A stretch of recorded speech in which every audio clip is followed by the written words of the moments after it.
Men u paytda logistikaga endi kirib kelgan bo'lganimga qaramasdan juda ham ko'p bilimlar orttirganman, ko'nikmalar, jarayonlar borib, kerak bo'lsa Xitoy chegaralariga borib ko'rganmiz. Bozorda kirganinglarda holat qanaqa edi?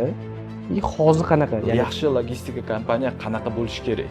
Kim bilan ishlasam yaxshigina bo'ladi? Ya'ni o'zimga menga manfaatli bo'ladi, foyda ko'raman. Birinchi o'rinda ishonchli hamkorimiz. Bu Klientlarning asosiy muammosi nimada bo'lyapti? Nimaga sizlarga o'tdik deyishadi, chunki boshqa logistlar aytgan vaqtida olib kelib bera olmayapti. Narx-navosi ham zo'r qilib beramiz. Bizda ekspres xizmatimiz bor, ya'ni ekspres xizmat. Biza har doim shu tendensiya bo'yicha mijozni rozi qilish, mijoz bizlarning hamkorimizni. Tak, assalomu alaykum. Sizlar bilan Saf Logistics. Bizda har doim bitta muammo bo'lar edi. Biz sizlarga foydali ma'lumotlar, qiziqarli ma'lumotlar berishga harakat qilamiz. Xitoydan katta ob'yomda yuk olib keltirishdi. Lekin bizda har doim muammo bo'ladi. Instagramga chiqazayotgan kontentlarimiz maksimum 2 minut yoki 3 minut bo'ladi. Mana shu muammoga yechim berish uchun biz bugun Saf Logistics rahbari Farruh akam, sotuv bo'limi rahbari Sadil aka bilan YouTube podkast olishga qaror qildik. Xudo xolasa, bu video sizlarga ancha foydali bo'ladi degan umiddamiz. Bo'lmasa, suhbatimizni boshlaymiz. Farruh aka, Sadil aka, xush kelibsizlar. Davaychi birinchi o'rinda mana shu kompaniyani ochishga nima sabab bo'lgan, qanaqa bo'lgan, qayerdan bunaqa ideya kelgan, shu haqida qisqacha aytib bersanglar. Bu juda ham qiziq bo'lgan. 2022-yil boshlarida imенно Xitoyda koronavirus tugab, Xitoy davlat chegaralari ochilganidan keyin imенно fura, ya'ni avtomobillarda Xitoydan yuk tashish juda ham katta imkoniyatlar ochilgan va bu imkoniyatlarda biz ham, Saflagiz jamoasi ham o'zimizga borib, ko'rib, o'rganib, zanjirlarni o'rganganmiz. Nimaga? Men u paytda logistikaga endi kirib kelgan bo'lganimga qaramasdan juda ham ko'p bilimlar orttirganman, ko'nikmalar, jarayonlar borib, kerak bo'lsa Xitoy chegaralariga borib ko'rganmiz va vaziyatlarda eng nimasi yaxshi, hamma odam faqat ekonom qilishga o'rgatgan, hamma odam eng arzoniga uchishga, hamma odam ofis ochishga harakat qilgan. Lekin bizda unaqa emas. Men shunaqa bitta sepochkani, zanjirni shunaqa yig'dimki, hamma odamlar ishga chanqoq, zakaz bo'lsa zo'r ishlayman, kerak bo'lsa 24 soat ishlaydigan bolalarni yig'ishga qaror qilganmiz va aytganimdek, birinchi 10 ta zakazimda Xitoy chegarasi ochilgan, juda katta muammoga uchraganman va menga jamoa kerak bo'lgan. Endi shu jamoada, ya'ni bitta g'oya ostida hammani yig'ish uchun bitta ideya, g'oya paydo bo'lgandan keyin harakat boshlaganmiz va o'sha paytdagi logistika sohasida eng kamida 3 yillik tajribasi bor, opiti bor bolalar bilan bitta jamoa ochishga qaror qildim. Va undan keyin albatta harakatni boshlab, Xudo xolasa Allohning izni bilan o'sha paytdagi eng zo'r bolalarni yig'ib, 6 ta jamoadan, ishchidan, ya'ni hamma sherikchilikdan tarkib topgan bitta zo'r ishxona qilishga bitta qaror qilganmiz va yig'ilganmiz. U paytda juda ham bozor oson bo'lgan. Ya'ni biz Instagramga kirib hozirgi kunda offer olamiz, videoga tushamiz, reelsga tushamiz, target yoqamiz, lekin rezultatlar juda ham kam, bizga kerakli mijozlar juda ham kam. Lekin u paytda oddiy rasm, oddiy bitta offer bilan biz yaxshigina zakaz olganmiz va o'zimiz haqimizda ko'p ma'lumot bermasak ham ko'p zakaz bo'lgan. Lekin hozir ko'ryapmiz, tadbirkorlar juda ham ko'payib ketyapti, ob'yom juda ham ko'payib ketyapti, lekin ko'pchilikda yaxshi logistika kompaniya qanaqa bo'lishi kerak? Kim bilan ishlasam yaxshigina bo'ladi? Ya'ni o'zimga menga manfaatli bo'ladi, foyda ko'raman yoki qanaqa qilsam meni ko'nglim toza bo'ladi yoki biznesimni qanaqasiga logistika orqali rivojlantira olaman degan odamlarda ma'lumot juda ham kam ekan. Shuning uchun menda ham juda ham katta ishtiyoq bor, juda ham katta motivatsiya bor. Xudo xolasa qo'ldan kelgancha tushuntirib berishga harakat qilamiz va o'sha tarixiga keladigan bo'lsak, bu komandani yig'ishdan maqsad shu logistika bozorida eng yaxshi sifat, eng va'da qilingan ishlarda turib beradigan bitta ishonchli hamkor, ishonchli logistika kompaniyasini qurish bo'lgan. Zo'r. Значит, aytdingiz hozir даже Xitoy chegarasigacha borib kelganman deb. Bu yo'l, значит, osmondan tushib qolmagan, chista pul topish uchun, biznes uchun emas, o'zingizni konkretno bozorda kerakli shaxs bo'lib, kerakli mutaxassis bo'lib, yaxshi muammoga yechim bermoqchi bo'lgansiz. Tak, qarang. Gap so'z yo'q, ochdingiz mana shu kompaniyani, ochdinglar bozorda qanaqa missiyalar bor deb o'ylaysizlar mana bitta gap bilan aytganda, tadbirkor nimaga shuncha logistika turibdi? O'zbekistonda juda ham ko'payib ketdi oxirgi 1,5 yilda deb oladigan bo'lsak, ular har xil offerlar ham berishyapti, eng arzoni ham bo'lib chiqishyapti, itagdali. Shuncha logistika turganda, Xitoy logistikalari turganda, nega aynan Saf tanlash kerak? Birinchi o'rinda narx-navo. Ya'ni arzon logistika bo'lmaydi. Arzon logistika har doim har bitta zanjirdagi uzun yo'lda har bitta mashina driver bo'ladimi yoki sklad bo'ladimi, hammasini eng arzonchisini ishlatadi. Texnikalar skladlarda ishlaydi. Masalan, pogrushchilar ishlaydi, kranlar ishlaydi. Ular ham eng arzonini, eng opit yo'g'ini, ya'ni yo'lda o'zini hurmat qiladigan ishchi bo'ladimi, водитель bo'ladimi, hammasi yaxshigina summaga ishlaydi va chegaralarda har xil bizda nimalar bo'ladi, probkalar bo'ladi. Odam mashinalar juda ham ko'payib ketgandan keyin biz основной ular bilan birga oqimda yura olmaymiz. Biz Saf Logistika nimaga ishlash kerak deganda birinchi o'rinda ishonchli hamkorimiz. Bu degani bitta mijozimizni Xitoyga borib, zavoddan bitta оборудование yoki qanaqadir bir mahsulotni topib O'zbekistonga olib kelib, import qilib, uni sotish bilan shug'ullanmoqchi bo'lgan paytlarida butun bitta zanjiri, ya'ni toza ishlab chiqarishdan tortib, to O'zbekistonda rastamoshkagacha bo'lgan vaziyat holatini biz bittada planirovka qilamiz. Bittada hammasini tuzib chiqib planni beramiz. Xudo xolasa, agar ularga to'g'ri kelsa, hammasi poplanib bo'ladi. Biz nimaga oxirgi marta o'sha mijozlarimiz bilan, hamma mijozlar bilan gaplashib, nimaga men bilan ishlayapsiz deganimda, ular hammasi sizlar hamma narsani, hamma ishni o'z vaqtida qilasizlar, biz sizlar bilan ishlasak xotirjamiz. Ya'ni sizlarda ham tezligi ham o'z vaqtida, hujjatlar ham o'z vaqtida va javob berishinglar ham o'z vaqtida. Ya'ni ular bizga aloqaga chiqishganda albatta o'z vaqtida javob beramiz va yo'lda juda ham ko'p holatlar bo'ladi. Mijoz bitta tovarni Xitoydan zakaz qilib O'zbekistonga olib kelgunicha juda ham ko'p qiyinchiliklar bo'ladi. Ya'ni tovar pulini to'lash kerak, yo'l kira pulini to'lash kerak, bojxona to'lovini to'lash kerak va bunaqa vaziyatda biz mijozga oldindan butun protsessni qilib berganimiz uchun u hech qanaqa bekitilgan, ya'ni sekretniy yoki skritniy to'lovlarni to'lashga majbur bo'lmaydi. Bizlar bilan hammasi o'z vaqtida bo'lgani uchun Xudo xolasa, imенно biznes plan bo'yicha hammasi o'z joyida ketadi deb o'ylayman. Qarang, zo'r. Bitta narsani men juda ham yaxshi bilaman. Marketing bo'limida ishlaganligim uchun klientlarning asosiy muammosi nimada bo'lyapti?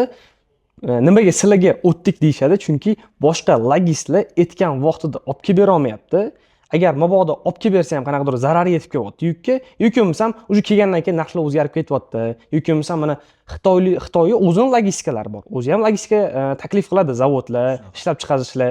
Lekin nimaga sizlarga o'chyapti? Sizlar bitta qilib aytganda, sizlar qanaqa qilib protsessni o'z vaqtida ushlab tura olasizlar, bergan deadlinelarga javob bera olasizlar, undan tashqari tezlashtira olasizlar mana shu protsesslarni. Nimani hisobiga? Keling, bu vaziyatda shunaqa ko'ramiz. Bizlarni sotuv bo'limi rahbari Sa'dulla mijozlardan olingan zo'y keyslar bilan ulashsalar, o'ylaymanki, odamlar uchun ancha foydali, manfaatli bo'ladi deb o'ylayman. Davay. Sa'dulla aka, nimaga xitoylik logistikani tanlash kerak emas, nimaga sizlarni tanlash kerak? Birinchi navbatda Xitoy logistikaga, ya'ni yukini beradigan bo'lsa, u yerda eng arzoniga, ya'ni xitoyliklar juda ham kam foydaga ishlaydi. Bu narsaga rozi. Ya'ni xitoyliklar eng arzonini qidirib, eng arzon narx beradi mijozga, ya'ni mijoz yo'lda olmay qoladi. Nimaga desangiz, bizda ozgina farqi bo'ladi. Ya'ni O'zbekiston logistikasida. U yerda eng arzon deylik shofyor gaplashiladi, eng eski mashina gaplashiladi. Kunida bitta mashinani ortmasa ketaveradigan oylik ishlaydigan ishchilar bo'ladi. O'sha hisobiga ularda misol uchun eng arzon logistikani taklif qiladi. Lekin klientlar bu yerda nimaga norozichilik bo'lyapti hozirgi paytda ko'pchilikda yuklari, ya'ni chegaraga kelib qolguncha narxlar o'zgarib ketib qolyapti. U yerda уже Xitoylik aytayaptiki, yo'q deyapti, men u narsani qilib bera olmayman. Menga boshqa условия kerak, ya'ni menga doplata qilasan degan narsalar bo'lyapti. O'shani hisobiga hozirgi paytda mijozlar ko'pi norozi, biz bilan ishlashga tayyor. Ya'ni nimaga? Hozir biz Farhod aytganlaridek o'z vaqtida degan narsani qo'yganmiz, ya'ni o'z vaqtida hamma narsasini o'z vaqtida qilib beramiz. O'shani hisobiga hozir klientlar bizga o'tishyapti, qanaqa dokumentatsiyasida muammo bormi, skladida qanaqadir muammo kelib chiqyaptimi yoki yo'ldagi qanaqadir muammosimi, hamma narsasini o'z vaqtida qilib beramiz. O'shanga yarasha, misol uchun, narx-navosi ham zo'r qilib beramiz. Bizda ekspres xizmatimiz bor, ya'ni ekspres xizmatimizda har doim biz tez olib kelamiz, ya'ni 9-12 kun atrofida olib kelamiz. Bu narsani misol uchun kelish sirlari, qanaqa nima bo'lish, hamma ishning o'zining siri bor. Ya'ni bu narsani biz har doim oshkor qilmaymiz, lekin biz aytilgan narsani aytilgan vaqtda joyiga qo'yib qo'yamiz. O'sha hisobiga hozirgi paytdagi biznesmenlar ko'pi, ya'ni krupniy объемda ishlaydigan biznesmenlar hozirgi paytda sekin-sekin biz bilan ishlashmoqda. Qarang, zo'r tushuntirib berishga harakat qildingiz, lekin bitta ochilmay qolib ketgan mavzu bor. Qarang. Gap so'z deylik, mana Xitoylik $5000 narx beryapti. Qanaqadir объемdagi yukka, bilmadim. Asli deylik $6000 narx beryapsizlar. Nimaga, mana nima konkretni plyusi bor? U 30 kunda olib kelyapti. 30 kun yoki bo'lmasa 40 kunda olib kelyapti. Aytilgan yukka asli 10 kun, 12 kunda olib kelyapsizlar. Tadbirkor bu yerda nima yutyaptiman? Men, например, oddiy tadbirkor sifatida aytaman, men $1000 qaytaga ushlab qolganim yaxshi emasmi? To'g'ri. Lekin bitta narsani hisobga oling. Bu yerda har doim ham biznesni matematikasi bo'ladi. Ya'ni matematikada qanaqa? Ya'ni Xitoylik sizga bir oyda olib kelib beryapti yukingizni. Ya'ni siz ko'ryapsiz, ya'ni bozorga tarqatadigan yoki qanaqadir optim savdogar bo'ladigan bo'lsangiz, ya'ni siz yuk tarqatasiz. Yuk tarqatadigan bo'lsangiz, ya'ni bir oyda deylik, bir marta Xitoylik olib kelganni, Xitoylikdan olib kelganni bir oyda olib kelganingizdan biz 10 kunda olib kelib berganimiz foydali, ya'ni 2 marta o'zingizni aylanmangizni oshirishingiz mumkin. Оборот kattaroq, tezlashtirsa bo'ladi. Tezlashtirsangiz bo'ladi, ya'ni bir oyda ikkita furaga misol uchun olib chiqsangiz bo'ladi bitta furani. Bu degani 12 oyda, ya'ni 24 ta fura bo'lyapti, общий 12 ta plus bo'lyapti. Bu yerda deylik, har bittasidan $2000 foyda qiling.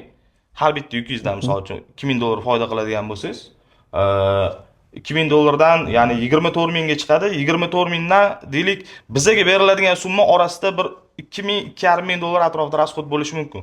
Lekin biza sizni обороtingizni oshirib, ya'ni summada 10 ming, 12 minggacha oshirib beryapmiz. O'shaning hisobiga biza bilan ko'pchilik tadbirkorlar hozirgi paytda ishlashmoqda. Mana endi tushundim. O'sha narsamiz hozircha juda ham katta yutuvlarimizdan bittasi bo'lib turibdi. Значит, bu yerda puldan tejayman deb odamlar ko'proq bir oyda 2 marta оборот aylantirish mumkin bo'lgan joyda bir marta aylantirib, qaytaga puldan tejab yutkazib qo'yyapti. Bu narsani Tushunarli. Lekin bu yog'ini o'ylashmayapti, ya'ni matematikaga soladigan bo'lsangiz, bu narsangiz foydaga olib chiqishi mumkinligini o'ylashmayapti. Zo'r. Tak, o'zi в общем bozorda kirganinglarda holat qanaqa edi? Hozir qanaqa? Ya'ni mana shu sohaga kirganda boya aytdingiz, Instagramga bitta kartinka qo'yardik, target yoqsa yoqardi, yoqmasa yoqmasdi. O'zi klient kelardi. Hozir O'zbekiston bozori, ayniqsa tadbirkorlik, biznes juda ham rivojlanib ketyapti. Klientlar, berilayotgan takliflar, talablar o'zgarib ketyapti. O'sha bozorga kirganinglarda mijozlar qanaqa edi? Holati, ularning kutuvlari qanaqa edi? Hozir qanaqa? Ularga sizlarga qanchalik yechim bera olasizlar mana shu narsaga? Oldingi bozorga kelsak, o'sha paytda 2021-yil, 2022-yilda yo'l kira narxlari bitta konteyner olib kelish $12,000 dan bo'lgan va sroklari 20-25 kun bo'lgan. Hozirgi kunda yo'l kira narxlari juda ham tushib ketgan. Dasha 8,000 ga ham olib kelsa bo'ladi. Haftada 8,000 dan $9,000 atrofigacha, lekin sroklari bizda ikki xil tarifimiz bor. Sadullo aytganidek, konteynerlarni 8-12 kunda olib kelamiz, furalarni 12-14 kunda. Biz bunaqa skorost, bunaqa tezlik O'zbekistonda hali bizdan boshqa logistikalar balkim gapirish mumkin, lekin imенно shunga tayanib, imенно shunusida professional bo'lib, imенно ekspress olib keluvchi, tashuvchi degan nom bilan chiqayotgani yo'q. Ya'ni biza bozorda birinchi o'rinda nima bo'lyapti? Marja tushib ketyapti. Hamma tadbirkorlarimiz iloji boricha yuklarni arzonroqga olib kelishga harakat qilyapti. Xitoydan ham arzonroq, lekin bilasiz, narx tushgandan keyin обязательно sifat ham tushishi mumkin. Shuning uchun aytaman, hozirgi kunda hamma biznes coach, ya'ni mana ustoz Alisher Saif ham aytadilarki, hozirgi kunda tadbirkorlar aylanmani ko'paytirish uchun ko'p harakat qilish kerak va bekor turgan pullarni bu biznesdan boshqa biznesga olib o'tish eng to'g'ri yo'l deb aytishadi. O'shaning uchun bizani ekspress tarifimizni mijozlarimizga Sadullo aytgandek ham vaqtlarini tejaydi, ham ob'yemlarni oshirsa bo'ladi. Agar marketing tomonlama, ya'ni u tovarni shuncha ko'p kerak bo'lmasa, biznesga tikilgan yarim pulini, ya'ni masalan olaylik, $50,000 tikilgan bo'lsa, $25,000 boshqa biznesga olib chiqib ketsa ham bo'ladi. Shuning uchun aytaman, biz boshlagan paytda bozor juda ham oson edi, lekin yo'llarda qiyin edi. Hozirgi kunda yo'llar oson, vaqt tez keladi, lekin odamlarda ya'ni marja tushib ketgani uchun, bozor bo'lmagani uchun, plus xitoyliklar bozorga kirib kelgani uchun juda ham ko'p muammoligisi bor va ular faqat ekonomikaga o'tyapti. O'shaning uchun aytardimki, har bitta men mijozim bilan ko'rishib gaplashganimizda obязательно bizneslarni o'rganamiz, ular uchun eng zo'r taklifni, ularning yuklari va biznesni qanaqa rivojlantirish bo'yicha takliflarni individualni har bitta biznes, har bitta tadbirkorlar uchun alohida o'ylab chiqamiz va mijozimizlarni rivojlanishini ishlaymiz. Men har bitta mijozimga aytaman, agar sizlar zo'r bo'lsa, sizlarning biznesingiz rivojlansa, biz ham rivojlanamiz. Biz avval sizlarni boy qilishimiz kerak, keyin sizlar bizdan boy qilamiz degan tendensiya bo'yicha ishlaymiz. Shuning uchun biz bilan ishlaydigan mijoz xudo xolasa ham rivojlanadi, ham xotirjam bo'ladi va xudo xolasa biznesi undan ham ko'p yutuqlarga erishadi. Tak, значит, hozir bozorda express degan pozitsiyada sizlar mana shuncha logistika bor. Sizlar aynan eng tez butun furlarni olib kelish bo'yicha o'zingizlar pozitsiya qilasizlar. Zo'r. Qarang, Boya gaplashdik. Hozir o'sha 3 yil 4 yil oldingi bozor emas. Hozir lyuboy tadbirkor Xitoydan yuk olib keltirmoqchi bo'lsa, kamida 6 ta 7 tasi bilan kamida tender qiladi. Mana shu narsani Kastefdan keyin bilganmiz, biz men deyshadi, mana sizlarga aloqaga chiqishdan oldin kamida 6 ta logistikaga mana shu yukimni san'atlardan necha pul berdi. Hammasi har xil narx berdi. Endi savol ularning orasida, конечно, biz bilan ishlamay, arzon narxga uchib ketayotgan yukimiz ham qanaqadir nima desam, chiroyli qilib pukovka qilingan takliflarga uchib ketayotganlar bor. Qanaqa qilib ajratib olsa bo'ladi? Yaxshi logistika, yomon logistika. Yoki bo'lmasa sifatsiz xizmat, sifatli xizmat. Qanaqa ajratib olsa bo'ladi? Shartnomada kelishuv qilayotgan tadbirkorlar. Tak, shartnomada payda yo'lkirani shartnomasida hamma narsa bir xil bo'ladi, lekin o'sha logistika kompaniya ichki strukturasiga qarash kerak. Birinchi o'rinda uni boshlig'ini qadriyatlariga qarash kerak bo'ladi va ishxonani, ya'ni o'sha kompaniyani qadriyatlari. Hozirgi kunda juda ham ko'p logistika kompaniyalar bor, ular juda ham ko'p narx taklif qilishadi, masalan, arzon narxlar juda ko'p. Lekin aytganimdek, arzon logistika bo'lmaydi. Ya'ni birinchi o'rinda Xitoylik boshli bo'lgan kompaniya bilan men ishlamagan bo'lardim, unga yuk bermagan bo'lardim. Nimaga? Ularning qadriyatlari bilan bizning qadriyatlar bir-biriga to'g'ri kelmaydi. Qo'pol qilib aytganda, lafz degan narsani ulardan kutish juda qiyin. Kerak emas paytida, qasd zararga ishlaydigan paytida u sizlar uchun turib bermaydi. Ikkinchidan, kunlar sovishni boshlayapti, qishga kirib kelyapmiz, yo'lkira narxlari har kuni oshadi. Har bitta odam kelishayotganida o'ylaymanki, yo'lkira narxlarini qattiq gaplashish kerak. Ya'ni bugun siz bilan shu kuni yukim tayyor bo'ladi, shuncha summaga kelishdik, bo'ldi. Endi oxirgacha shu narx qolishi kerak. Logistika kompaniyalar bilan ishlayotganlar bu, ya'ni logistikalar bu muammosi bo'lmaganda, logistika shu narsani aytmaydi mijozga. Ya'ni mijoz narxga kelishayotganida albatta bu yoq tomonlarni ham so'rash kerak, ertaga skritniy rasxodlar chiqadimi yo'qmi? Nimaga? Narx aytayotganda logistika kompaniya bu usloviyalarni aytmaydi, mijoz ham faqat narxiga uchadi, yukka beradi va yo'lda yarmiga kelganda yuk to'xtaydi. Nimaga? Yo'lkira xarajatlari sovuq, kunlar soviganidagi oshib ketyapti, lekin u logistika kompaniya zararga ishlashga tayyor emas. Bizda unaqa emas. Biz uchun har bitta mijoz bizning bitta hamkorimiz va biz har bitta mijoz bilan o'zimizning sifatimizga, o'zimizning uslubimizga ishonganimiz uchun oxirgacha ishlaymiz. Ya'ni yo'lda narx-navo qanaqa oshidan qat'iy nazar biz kelishilgan yo'lkiradan 1 so'm kam ham, 1 so'm ko'p ham pul so'ramaymiz. Nima uchun? Biz ham o'sha bitta mijozimiz uchun bir marta zararga ishlasak ham, lekin bizning qanchalik ishonchliligimizni, qanchalik mijozni risklarini, mijozni biznesini rivojlantirish uchun harakat qilayotganimizni ko'rgan uchun o'ylaymanki, hech qaysi tadbirkorimiz, hech qaysi mijozimiz bizdan tark etmaydi va bu strategiya bo'yicha mana 3 yildan beri ishlab kelyapmiz va 3 yil ichida 90% mijozlarimiz biz bilan birga qolgan. Hammasi bizdan rozi va biz har doim shu tendensiya bo'yicha mijozni rozi qilish, mijoz bizning hamkorimiz, mijoz boy bo'lsa bizdan ham boy bo'ladi va bizda hammasi o'z vaqtida bo'lishi uchun shu asnovada shu asosda ishlab kelyapmiz. Zo'r. O'zi mana aytganimdek, klientlar bilan men o'zim ko'p gaplashaman. Ularning asosiy muammosi ham lavzda tura olmaslikda. Aytishadi, nima eski logistikangiz bilan ishlamayapsiz deyilsa, chunki ular aytilgan srokka uspes qilmayapti, undan tashqari qo'shimcha rasxodlar chiqib kelyapti. Mabodo yukka zarar yetgan bo'lsa ham, ular o'zligini bo'yniga olishmayapti deyishadi. Tak, tushunarli. Dal o'zi kelajakda planlar qanaqa? Bozor qayoqqa qarab ketadi deb o'ylaysizlar? Narxlarda qanaqa o'zgarish bo'ladi? Mijozlarda qanaqa yangi kutuvlar paydo bo'ladi? O'sha narsaga sizlar qanchalik tayyorsizlar? Qanchalik yechimlarga? Hozirgi paytda O'zbekistonda ham krizis kuzatilyapti. Odamlarda, bizneslarda aylanish kam, sekin-sekin bu defektlar ko'rinyapti va bu iqtisodiyotga ham ta'sir qilyapti. Masalan, olaylik, 2023-yilda juda ham ko'p ob'yom bo'lgan, hammada ham yo'llarda yuklar ko'p bo'lgan, lekin hozirgi 2 yilda yuklar o'rtacha hisobda va yo'lkira narxlari sizga aytgan boyiga 8000, 9000 atrofida bo'lib turibdi, lekin imенно ob-havo, ya'ni talaba taklif qonuni bor. Ob-havo yomonlashganda yo'ldagi hamma shoferlarni yurish tezligi sekinlashadi, chegaralarda probkalar, tirbandliklar paydo bo'ladi va bu hisobiga yo'llar sekinlashgani uchun yo'lkira narxlari oshadi.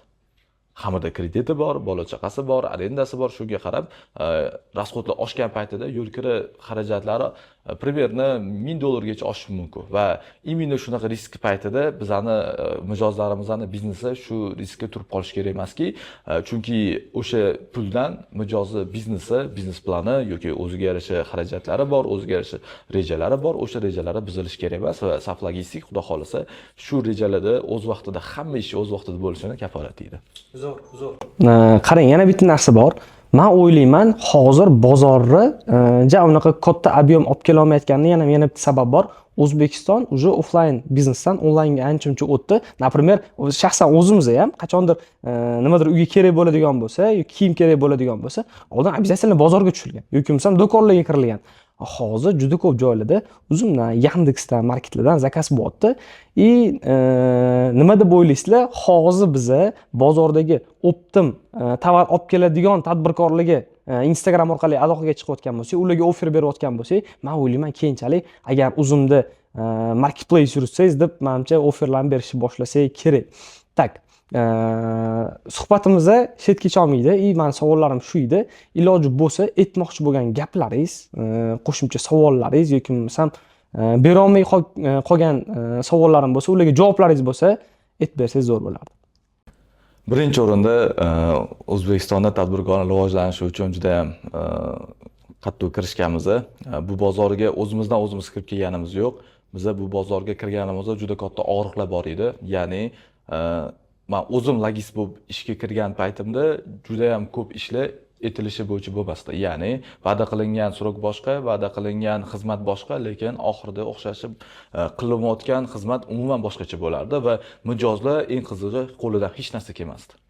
Ya'ni bozorda juda katta og'riq bo'lgan va bu og'riqqa yechib beradigan odam men atrofimda ko'rmaganman, chunki men u paytda bitta eng katta Xitoy logistik kompaniyasini top menejer bo'lgan bo'lsam, O'zbekistondagi eng katta logistik kompaniyalarning xo'jayinlari, boshliqlari bilan juda ham ko'p tanish bo'lganman va ko'rganmanki, ularda ham xuddi shu og'riq bor va ular ham xuddi shu yechimga beradi va men bu vaziyatda xudo xolasa bizani imенно Saf Logistik kompaniyasi bu bozordagi eng katta og'riqqa yechim bera olamiz. Ya'ni bizlar qo'limizdan kelganicha mijozlarimizni rivojlantirish uchun, tadbirkorlarni rivojlantirish uchun eng yaxshi xizmat, eng tez sifatli xizmatni ta'minlaymiz deganimiz uchun biz hozirgi kundagi har bitta offerimiz yoki har bitta taklifimizni faqatgina mijozni yutug'i uchun, mijoz uchun eng yaxshi taklif, eng tez taklif va eng sifatli taklif bo'ladi.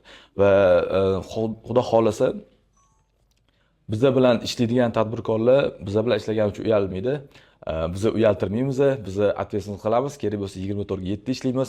Komandamizda hozirgi kunda 15 dan ortiq xodimlar ishlaydi va hamma xodimlarimizga ishga chanqoq va men har bitta xodimni o'zim shaxsan rivojlanishi, motivatsiyasi, o'z vaqtida berilgan bajarish kerak bo'lgan ishlarini, zadachalarini bitirishi uchun o'zim lishni turib tepasida turaman va hammasi men orzu qilgan kompaniyaga yetish uchun, ya'ni O'zbekistonda birinchi o'rinda eng tez, eng sifatli va hammasini o'z vaqtida qiladigan kompaniyaga xudo xolasa erish uchun bitta yo'lni o'rtasiga kelib qoldi desa ham noto'g'ri bo'lmaydi.